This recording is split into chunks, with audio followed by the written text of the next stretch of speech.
ድሮ ትዝ ካላችሁ ማለት ነው እኛ የሆነ ትንሽ ረብሽ ሲነሳ እንዲህ ብለን ዘምር ነበር ታውቃላችሁ። ኢትዮጵያንና ህዝቦቿን ድንበር የሚጠብቁትን አድን እግዚአብሔር ሰራዊቷን ጠብቅ እግዚአብሔር ሰራዊቷን ብለን እኮ ዘምር ነበር ወንድሜ። ዛሬ እኮ ቤተክርስቲያናችን እኮ ተቃጠለች። ያ ሰናይ ዲያቆኑ እኮ ያ ጓደኛክ ድምፁ የሚያምር እሱም እኮ ተገደለ። ወይ ያንሳ አባት ልጄ ሆይ ብሎ ወደ እግዚአብሔር ያስታረቀ ያንን ሁላ ለሰው መናገር የፈለገውን ኃጢያት የተናዘዝክበት አባት ታሰሩ እኮ ተገደሉ እኮ። አይገርምም? ያ እኔና አንተ አብረን የዘመርንበት አውደ ምሕረት ትዛለክ።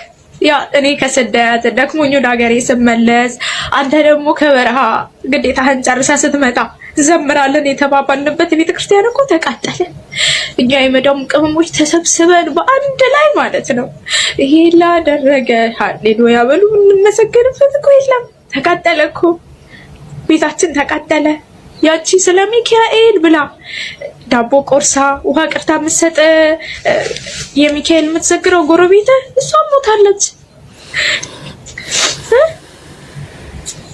ያ አብረህ ከበሮ ለማምጣት የተሽቀዳደምከው ባልሆነ ነገር የተከራከርከው በሰንበት ትምህርት ቤት ምክንያት በቤተክርስቲያን ምክንያት የተጣላኸው ጓደኛክ በጣም የምትወደው ማለት ነው እሱም እኮ ሞተ። እኛም እኮ አገራችን ስንገባ ማለት ነው እኛ የመዳም ቅመሞች ተሰብስበን መዘመር እንፈልጋለን።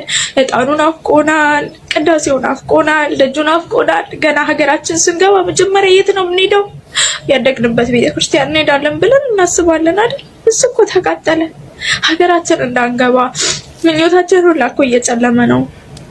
እንዳንናገር የሚሰማን የለም። ዝም ስንል ተቃጠልን። አቤቱ የሆነብንን አስብ ከማለት ውጭ ምንም ማለት አንችልም።